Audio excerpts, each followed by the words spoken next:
It's time for Haven't Heard. I'm Adrian, and this is the story of my journey to musical enlightenment. Enjoy.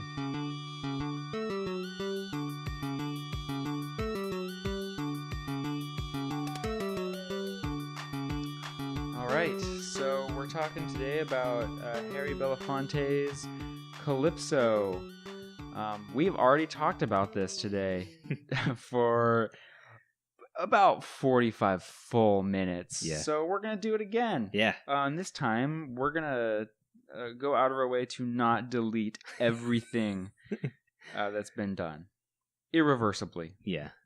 But that first episode was total garbage. All right, we're all in a good mood here. Yeah. Nothing bad has happened. So we're talking today about Harold George Belafonte Jr., King of Calypso, born... Where? New York City. Not Jamaica. In 1927. Yeah, I totally thought he was Jamaican. My bad. Whoops. Yep. And I listened to this album a ton when I was little, on vinyl. Good time. We'd go up to a Canadian cabin, and the floor is kind of wonky and stuff, and we'd listen to this album on vinyl, and the goal was always to like dance a little too hard to where it would shake the floor, and it would pop the needle around on the record. So that was always fun. So, did you say pop the noodle? Needle. Pop the needle. Pop the clutch. Pop that needle. Yeah. Good stuff, though. So I have really fond memories of this album. And that's why we're here today. Yeah. We're going to make me a better person using David's experience. I don't know. We'll see. Maybe at the end of the album, and we should see what you think of it. So, song by song. Yep. And the good news is, this is take 2. So, all the really embarrassing research that we did on mic, hours of pauses, last time. Get to cut that out. We'll get to happen again, probably. Yeah, I was gonna say, like, you said it was 45 solid minutes of talking, but it was probably more like 30 minutes and then 15 minutes of pauses while we tried to figure shit out. This is also true. Yeah. So Calypso is the third studio album by HB himself, Harry Belafonte. Came out in 1956. The big hit off of it was the Banana Boat song, Deo. Mm-hmm.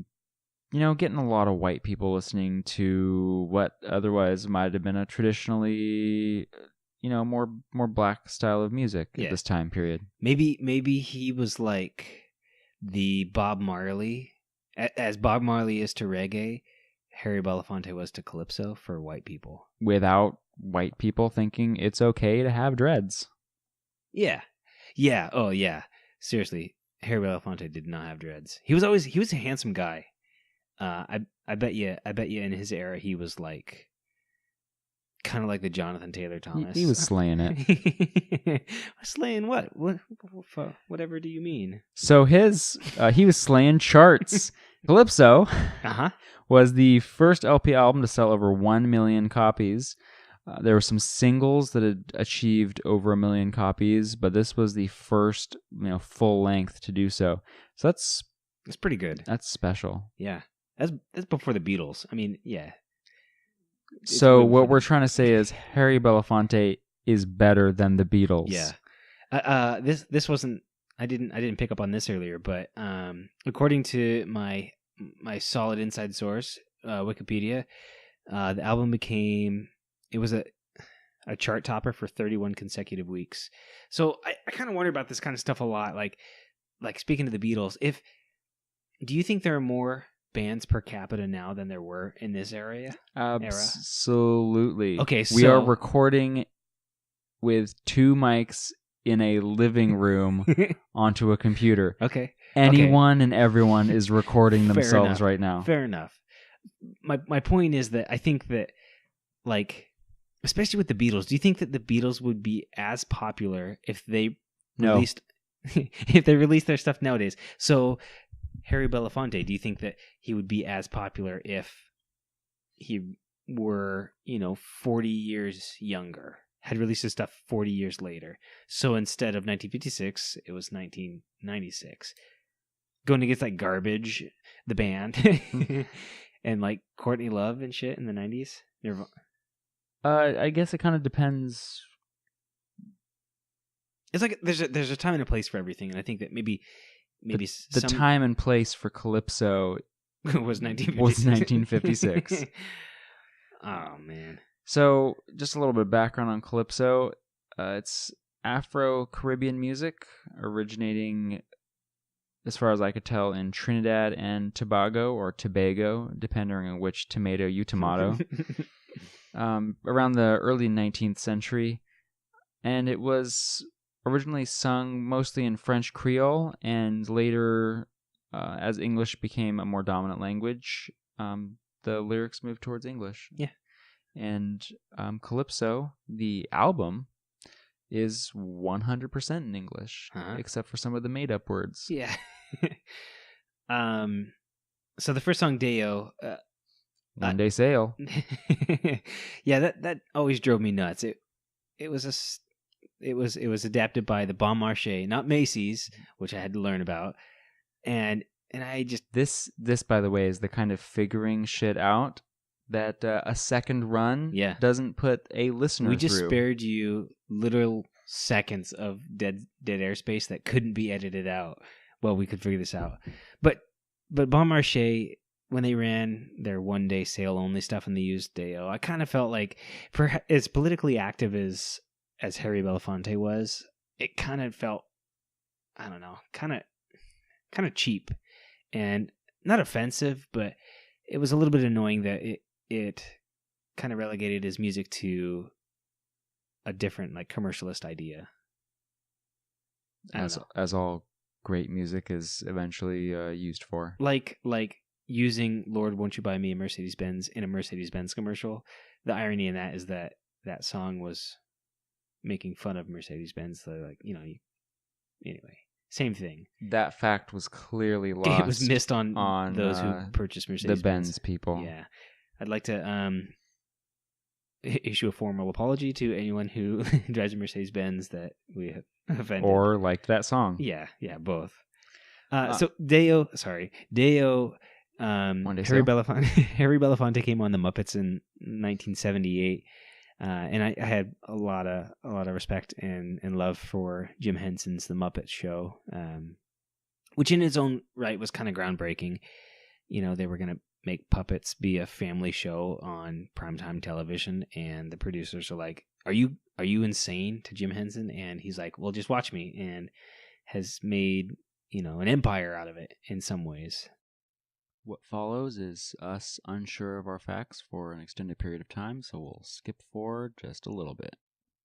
All right, he appeared on some Jim Henson production, and have really fond memories of that because I thought it was really funny, and I do feel like it holds up. I watched it a couple months ago before Adrian and I decided to review this album, and I felt like it held up. I don't think it would keep a kid's attention of nowadays because media moves so much faster and clips are a lot shorter and jump from topic to topic a lot faster. But what's the verdict? So you missed all that because I edited it out. He appeared on The Muppet Show in 1978. We were both 100% accurate. Yeah, that's exactly how I remember it too. Yeah. So that's pretty much all I remember about Deo. It seems on the surface kind of like a tongue-in-cheek song a little, but it is about kind of not slave labor, but hard labor. Yeah, super hard labor. But it seemed to me kind of like a John Henry-esque work song, like you sing that song to make it through the day kind of thing. Which is exactly the kind of fun you would expect from a Muppet Show sketch segment, whatever it is. Yeah. Are we on number one already? Yeah, I think we got that one covered. All right, so Banana Boat song Day-O. Mm-hmm. That's the big hit. That's what the one everyone knows. Yeah, it's like I think it's a song that if you didn't know Harry Belafonte, if you couldn't figure out who that was, if somebody said, "Hey, do you know who Harry Belafonte is?" If somebody sang to you the Day-O song, you'd be like, "Oh, that's the Bon Marché," or whatever it is, and you would probably know. So I would venture a guess to say that 65% of America knows of Harry Belafonte's work? I would say 65? 100%. You think 100%? Yes. So do you think that the deaf and blind also know about Harry Belafonte's work? Possibly. He is very active in a lot of human rights organizations. True. So he might George... actually have a hand in some of those organizations. Do you think George W. Bush knows who Harry Belafonte is? I would think so, but if George W. Bush had to keep track of everyone who spoke out against him, he would have a very, very hard time keeping up. Side note, at Barbara Bush's 90th birthday, she's actually kind of funny. She said, I want to thank everyone for being here. All my favorite Bushes are here. And George. Singer on her own son. Where's the air horn? Yeah. Oh, yeah. Hold on.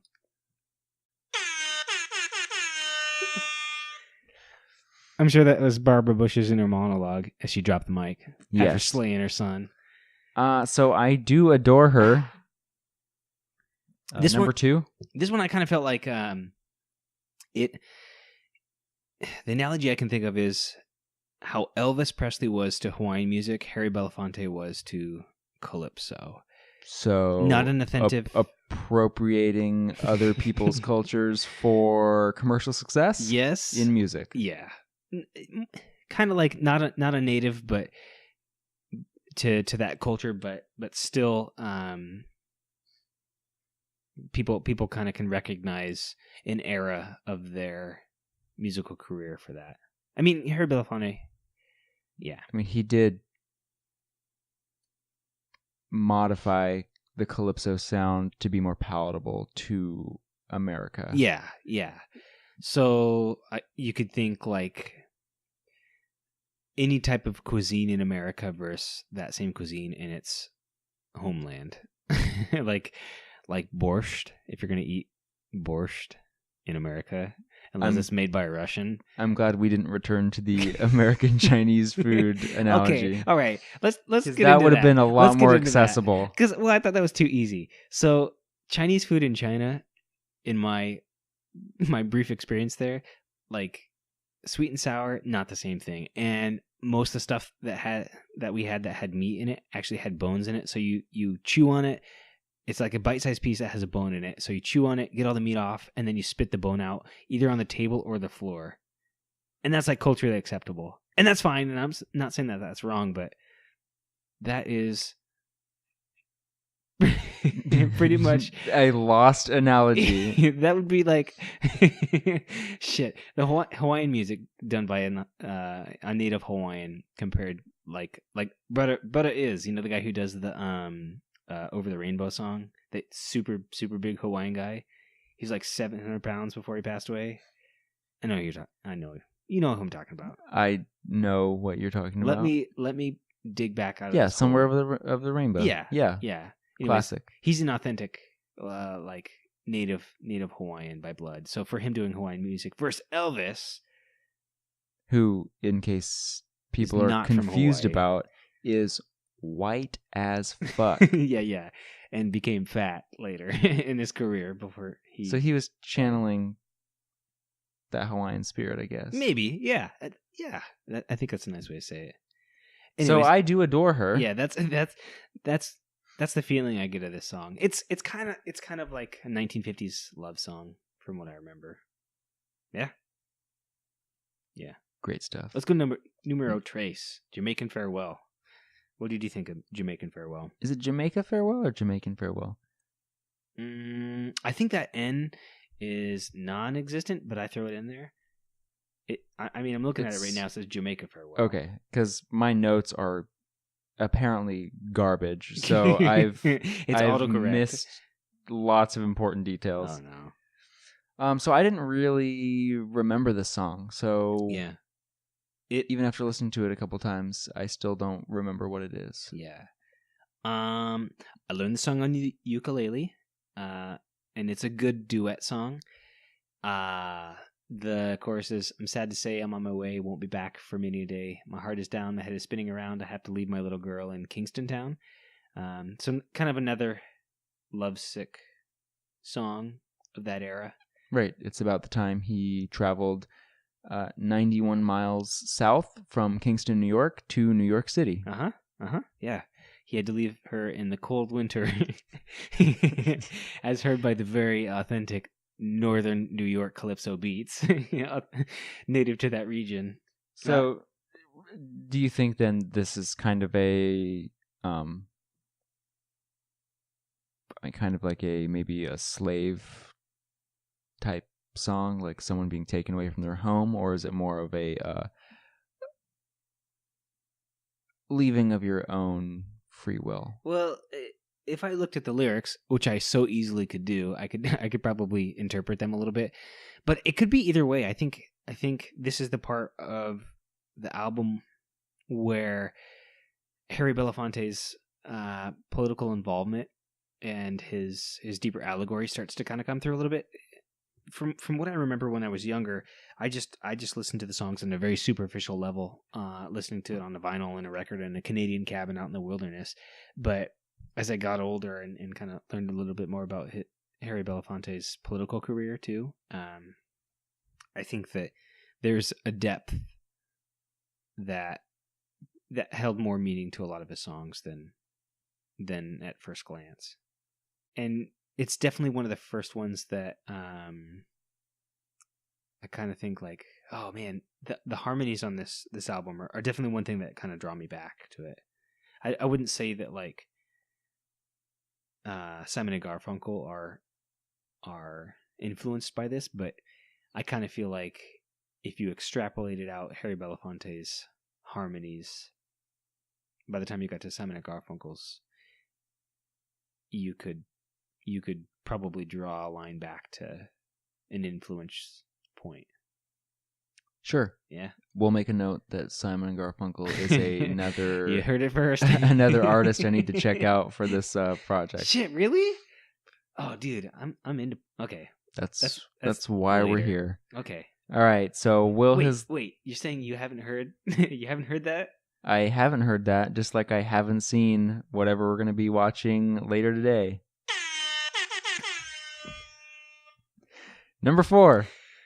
Will his love be like his rum? So I didn't think of this on the most recent take of this album, but is that like a sexual innuendo? I immediately thought of that when I first looked at the title, and then after listening to the song, I arrived at a different conclusion. Yeah. And? One could call it that, and the answer is no. Oh, okay, yeah. So that would be a different conclusion. Yes. I don't really remember a lot of this song. This was like, I definitely glanced over this song. It wasn't one that held my attention when I was younger, and I definitely recognized it when I re-listened to the album. But it wasn't one that kind of held me, and that I was like, oh yeah, I got to listen to track 4. Will his love be like his rum?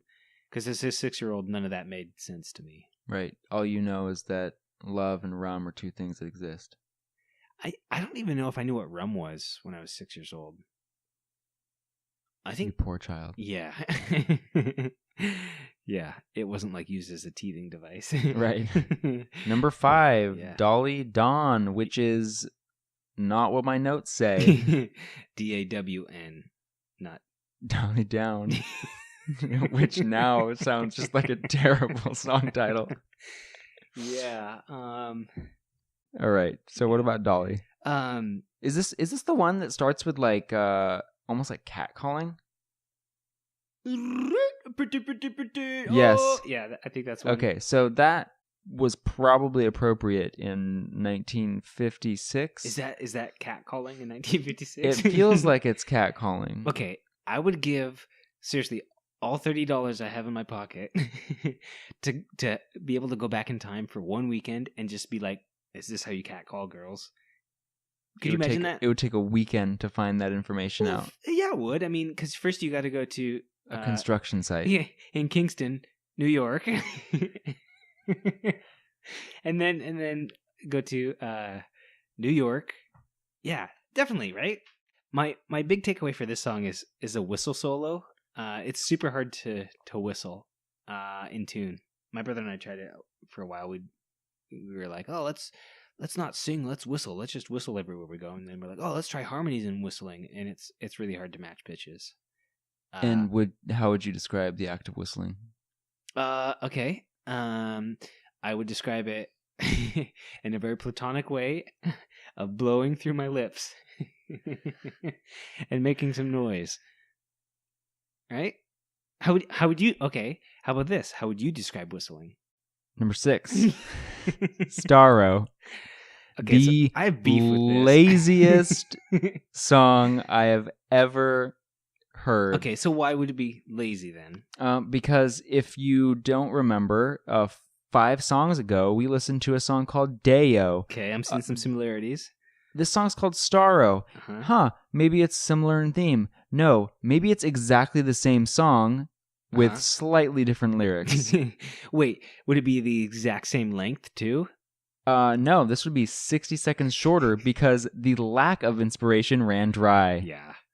So we kind of did some research on this, and we're just going to make up a fact right now, and it's going to become folklore in the future. And when civilization has collapsed, and these audio podcasts are all that we have as a historical record for what happened, people will know this as fact, that Starro, I'm going to say, was what Harry Belafonte had written first, and then he did a lot of writing and arranging with William Atway and Lord Burgess, and they came back and changed up the words, and that became the more popular tune. They kept the music and everything exactly the same, but they changed the words, and I'm going to say that that's one that was the white bread that white suburban families felt safe to touch.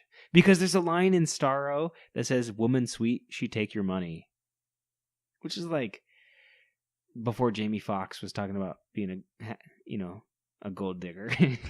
Yeah, so this song felt lazy, and kinda, but it also feels like, based on this semi-factual research done by David, like it might have been, as far as I'm concerned, Harry's, his baby. Yeah, and so as kind of a consolation, he got to stick 122 seconds of consolation prize in his album. Yeah, but like, okay, think about the track order though. Why would you put it in the dead center of the album? Okay. Shit, I know the answer to this. So it's vinyl, so it's 2-sided. So this is the very last song on side 1, right? Or is it the first song on side 2? Ooh. But I think you just cracked it. It's either the end of a side or the beginning of a side. Yeah. That's a good. Okay, so we just had a revelation. So this album, no matter what side you started on, you're gonna hear the same music, but the words might be different. So, but I mean, if you're not paying attention closely, you gotta wait till track 2 on that side of the album to figure out what side you're actually on. Is it side A or side B? So then it kind of makes sense, because I was going to say I think Starro would have been better as maybe an album ender. Yeah. Kind of to thematically tie it together at the close of the album. But if it's a side ender, or if it's the second side starter, then that makes sense too. Yeah. It almost seems like if this were released, if this came out in 2016, it would be one that would have parentheses after Starro and be like studio edit, or like it'd be reprise. Yeah, something like that. Either that, or just as a bonus. It would be the hidden track 15 minutes in on the last song of the album. Yeah, after 10 minutes of blank audio, or of just him having a conversation with his producer. Yeah. Let's go to the next one. Number 7. The Jackass song. This song, being able to say ass was my only opportunity. Jackass was my only opportunity to swear when I was younger. So as like a 6 or 7 year old listening to this record, like I could sing along with it and not get in trouble or yelled at by my parents for using curse words. Like the other thing I would say would be half fast, so HALF, F-A-S-T, but if you say it fast enough, it sounds like you're saying half-assed, H-A-L-F-A-S-S-E-D. So that was the other one I could sneak away. My parents are kind of strict on swearing. I couldn't say shut up. So we'd have to say shudash, which sounds so terrible. This... Like a Mormon family. It sounds garbage. This this is a look inside David's past that is more for a psychology podcast. Yeah, this is welcome to another episode of David on the Couch. And guess what? David's on the couch. That's literally the only fact that we've said this entire episode since like the first 30 seconds. Yeah. The Jackass song, one of my favorite songs on the album. Why? Why did it capture your attention? Why? It feels more authentic. Uh-huh. In that it's more upbeat. Oh, that's right. And we already know that this album was kind of a more accessible version of Calypso for popular music's sake. Mm-hmm. And this song feels more maybe like a classic Calypso feel. So a little more upbeat, a little lighter. It's got a little more life in it. I feel like this would be one that you could dance to. Okay, like a ballroom style dancing, but like the floor would be moving pretty hopping. Could you imagine? Just like the Jackass. Yeah. Yeah. Maybe that's why it's called that. Could you imagine seeing like a big sock hop dance in the 50s when this album came out, and like how people either went crazy for it? We'll get into that. Let's move on. Number 8, Hosanna. Hosanna. So when I was in like Sunday school as a little kid, there was a song or like a little saying about Hosanna. It's like a wise man builds his house upon the rock and this and that. And that's pretty much what the song is. But it has these backup vocals in it that are like falsetto, and they go, oh no, oh no, oh no, oh no. But like way, way super high. And they feel jokey. Kind of super jokey. And so I wondered like when I was listening to this, I was like, oh dude, what does Adrian think about me recommending this album at this point? Because like the rest up to this point, it does have some kind of like lighthearted stuff, but at this point I was like, oh shit, like we are committed now. You're number 8 in on an 11-track album, like you can't turn it away at this point. You've already given away 22 minutes of your life at this point in the album. So and I was okay with it because it was lighthearted. Yeah, it didn't feel like it was taking itself too seriously, which as we kind of dove into on the long lost version 1, that it feels kind of like a reimagined kind of like Sunday school song. Do you think it was an attempt for him to, if 1950s suburban America was like your stereotypical house with a white picket fence and like your Christian family, do you think this is a way to make this music more accessible to that demographic? Yes, but it also was jokey. I thought you were just gonna say yes. And I'm like, okay, build up this big question. Yes. And so it felt to me like he was using this kind of like a Sunday school song kind of theme to also have a little fun and maybe poke a little fun at it. Mm-hmm. Because there's no way those backup vocals are not like a little... It's like listening to the band The Darkness. It's taking itself seriously as a joke. Yeah. So, okay, do you think Harry Belafonte directly influenced the British glam hair metal band The Darkness? Yes. Number 9. Come Back, Liza. This one has a great harmony in it. Like I kind of mentioned earlier, a lot of the draw to this album are the harmonies, and I'm kind of a sucker for like a well sung, well placed harmony that's not just like a real basic. Let me match exactly above where the main line goes. Let me add some intricacy and kind of help line out and fill out the chords a little differently through harmony. So that's my main takeaway from this one.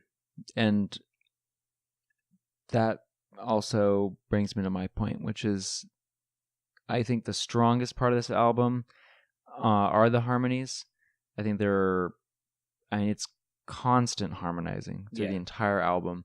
And we can't figure out who's actually doing the harmonies because no one else is credited as doing the vocals. Yeah, but in the Hosanna one, when they say, oh no, oh no, oh no, oh that's no. That's clearly not Harry. Unless he's like got a lady's voice down in there too, but I don't think he does. There are ladies that are singing backups on that.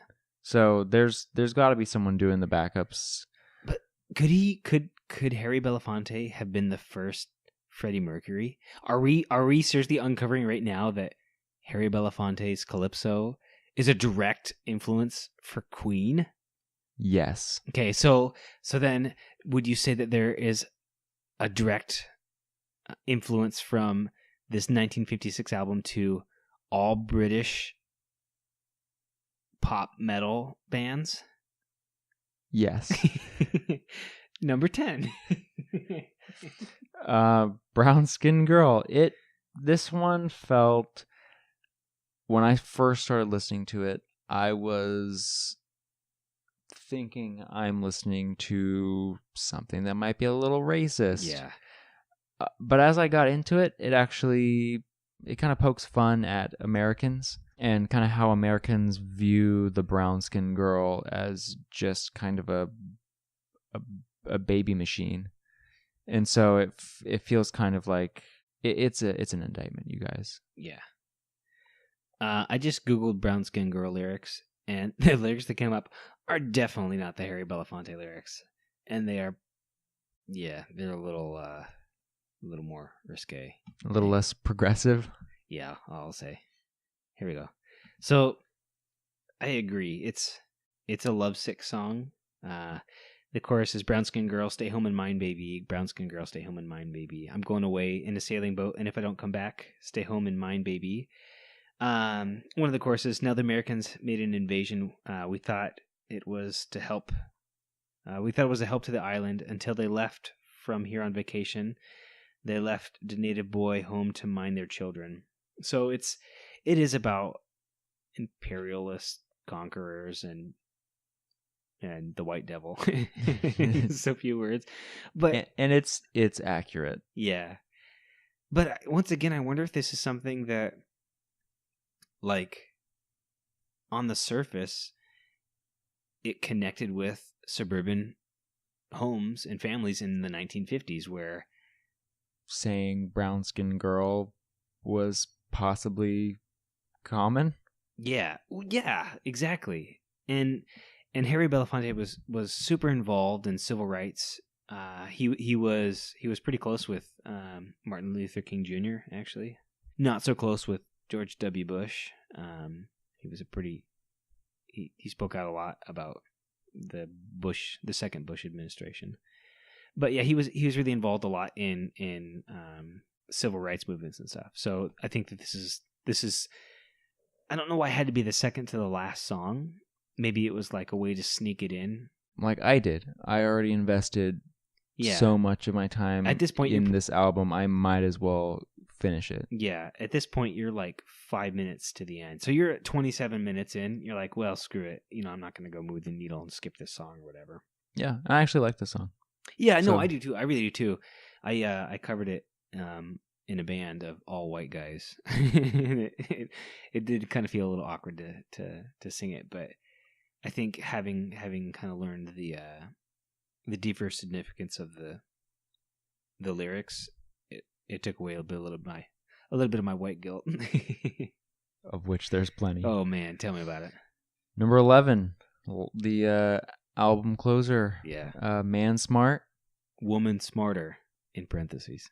So, you know what? This sounded, for 75% of the song, it was pretty progressive.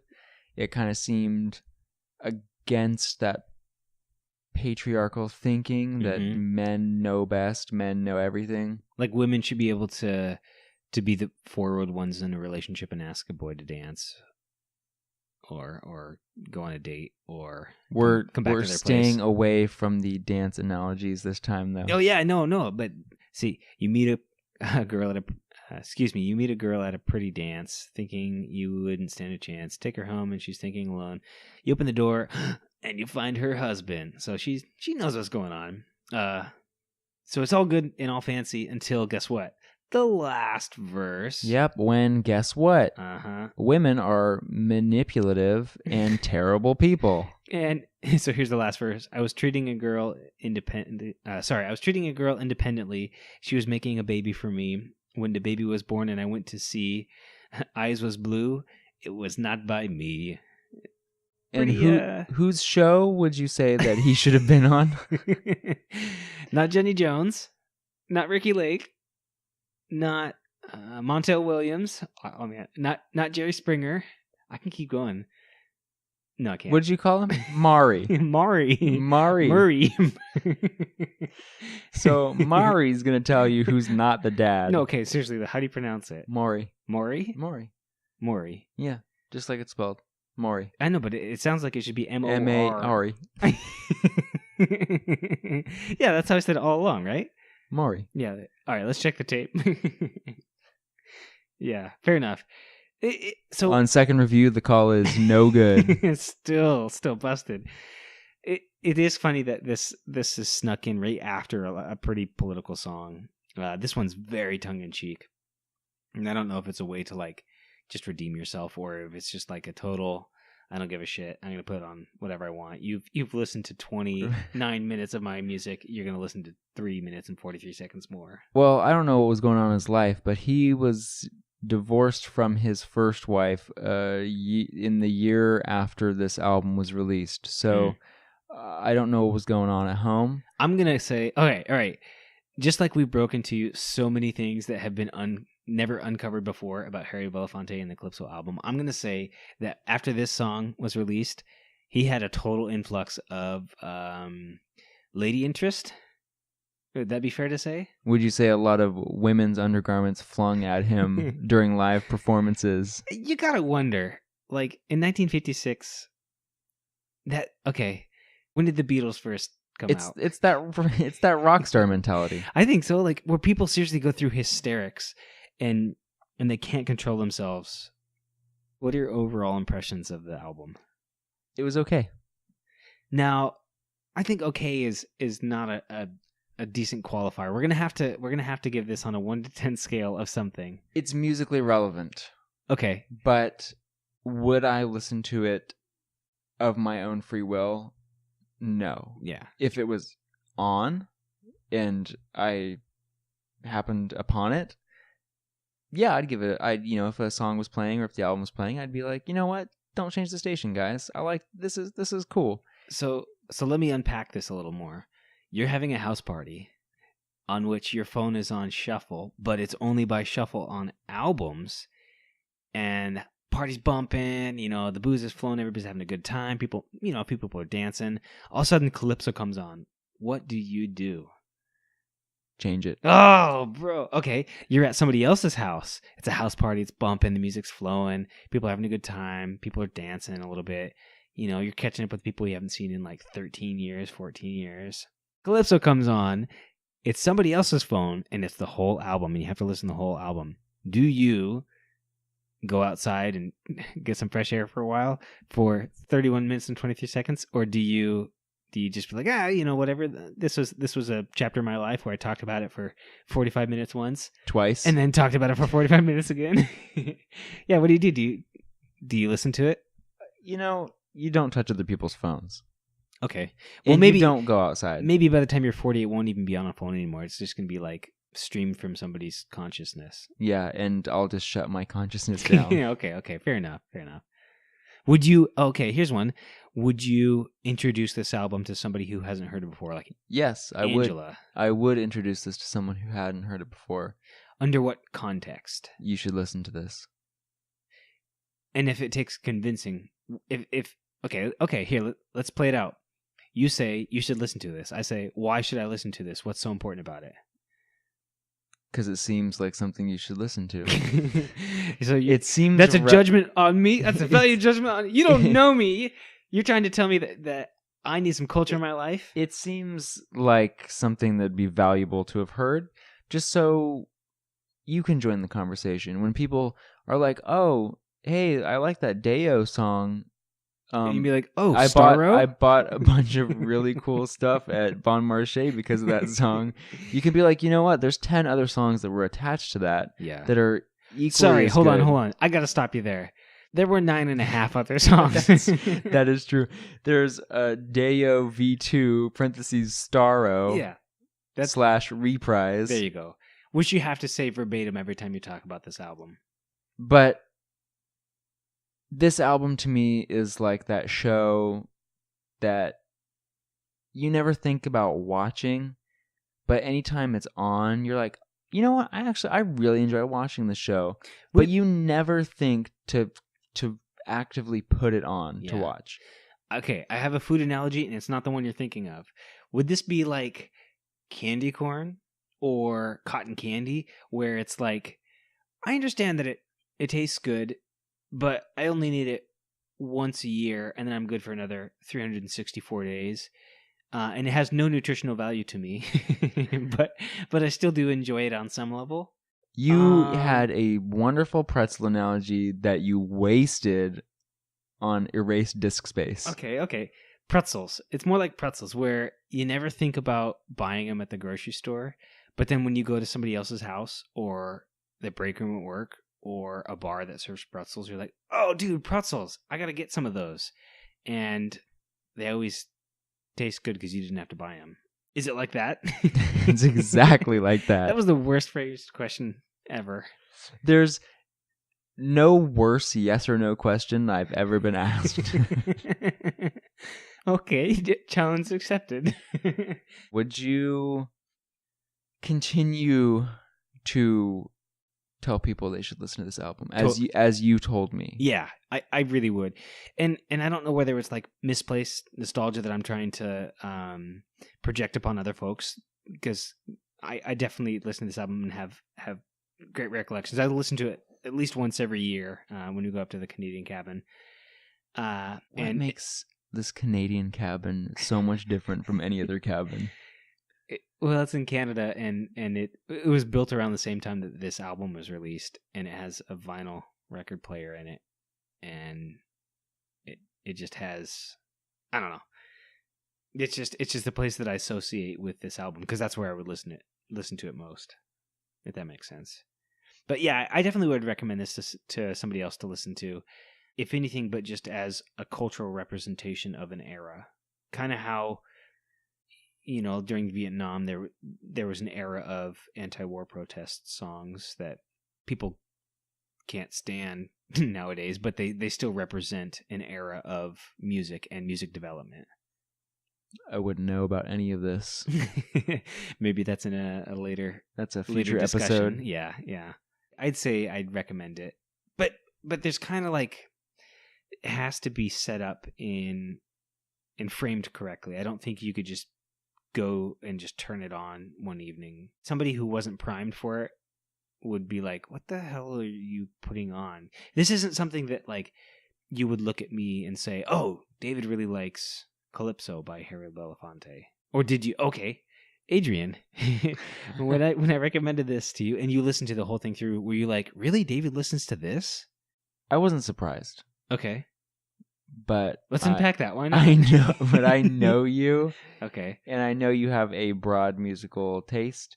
So like, I don't only just like pretzels. I like pretzel sticks. I like mustard covered pretzels. Those Snyder's ones, those are so good. What the fuck language are you speaking right now? Pretzels? Pretzels. Come on. Maury told me about them. Maury? This is what happens when you do 2 runs of the same exact conversation. Yeah. I don't know. Yeah. I'd say this one, I wouldn't listen to it often because I think it could be worn out and you might get tired of it. But I definitely try to listen to it at least once a year. It was a valuable experience. Yeah. I grew as a person. Yeah. I've become a better person, as is the goal of this podcast. And now when somebody says, "Yo, Adrian, have you heard of Harry Belafonte's 1956 album, Calypso?" I would say absolutely. It has classics such as the Banana Boat song Deo and 9.5 others of equal quality. Yeah, equal or greater quality. Yeah. I'd say listen to it. That's it. Listen to it.